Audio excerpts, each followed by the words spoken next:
তো নমস্তে এবং নমস্কার দোস্ত। তো ইন্ডিয়া এবং মায়ানমারের বর্ডারে খুব বড় একটা ক্ল্যাশ হয়।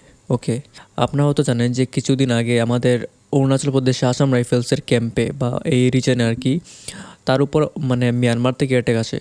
ওকে, মিয়ানমার বলতে স্পেসিফিক্যালি বলতে গেলে মিয়ানমারের টেরোরিস্ট যারা আছে, টেরোরিস্ট গ্রুপ, ওকে, ওরা অ্যাটাক করে এবং আমাদের অনেক অনেক বেশি লস হয় এবং ক্যাজুয়ালিটিসও হয় অনেক বেশি, যেগুলো মানে অফিসিয়ালি আসেনি, কারণ এটার পিছনে অনেক কারণ আছে। I will explain everything. Okay, পাস্টেও এরকম মানে ইনসিডেন্ট মানে আমরা শুনেছি, but now things have changed. Okay, now things have escalated so much কি মানে ইন্ডিয়ারও স্টেপ নিতে হয়েছে, ইন্ডিয়ারও অ্যাটাক করতে হয়েছে।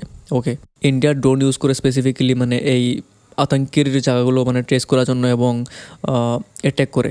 ওকে, তো ইন্ডিয়া এবং মায়ানমারের বর্ডার সামনে না একটা গ্রুপ মানে এক্সিস্ট করে, যার নাম যেটা মানে শর্ট ফর্ম হলো গিয়ে NSCN। ওকে, NSCN KYA, আর এটা পুরো নাম হলো গিয়ে nationalist social council of Nagaland. Okay, যা মানে একটা ফ্যাকশন আছে, যা হলো গিয়ে কাপলাং ফ্যাকশন বলে। ওকে, ঠিক আছে, এবং মানে এই গ্রুপটি মানে লিড করে, ওর নাম হলো গিয়ে ইয়াং অং। ওকে, তো ইন্ডিয়া এবং মায়ানমারের বর্ডারে এই গ্রুপটি খুব বেশি অ্যাক্টিভ। ওকে, নাগাল্যান্ড থেকে অরুণাচল প্রদেশ বর্ডারের পাশে মানে ওরা they have set a location.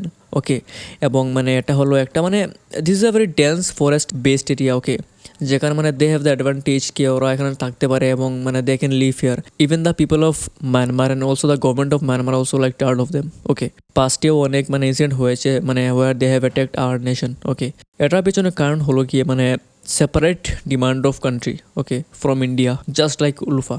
ওকে, তো পাস্টেই মানে এই ইনসিডেন্টের রিলেশনে ইন্ডিয়া ভালো করে সার্ভেলেন্স করে, ঠিক আছে, ভালো করে মানে they have traced the location and all, এবং ভালো করে সব ডিটেলস কালেক্ট করে এবং ইন্ডিয়া থেকে অ্যাটাক করা হয়।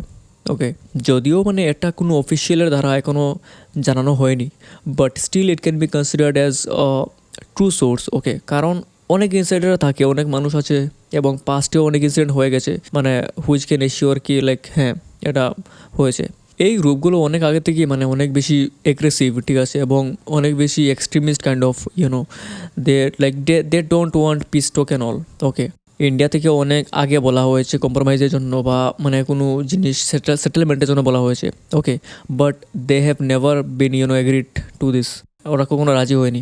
তাই এখন ধীরে ধীরে সব অ্যাটাক্সের রিভেঞ্জে ইন্ডিয়াও আসছে। ওকে, এবং India is also attacking. Okay, আর বাকি Myanmar is a very like supportive and very like we have good relation with Myanmar.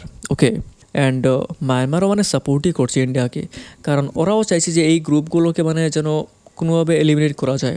ওকে, আর বাকি মানে উইদাউট প্রপার রিজন এবং মানে বাকি without total against force. Okay, two countries মানে দুইটা কান্ট্রিজ কখনো ক্ল্যাশ হতে পারে না। Okay, which might create a lot of issue for both the countries have to answer to the world. Okay, তো মানে মিয়ানমারও চাইছে যেন কোনো মতে এই this problem should be solved. Okay, তাই মায়ানমারও মানে অবভিয়াসলি সাপোর্টই করবে ইন্ডিয়াকে। ওকে, বাট ওরা চাইবে না যেন কোনো নিউজ বাইরে আসে বা কোনো অফিসিয়াল কোনো নিউজ যেন আপলোড হয়। ওকে, তো এটাই ছিল আজকের ভিডিও, এবং আবার আসবো আমি নেক্সট আপডেটে। And yeah, thank you everyone, thank you so much.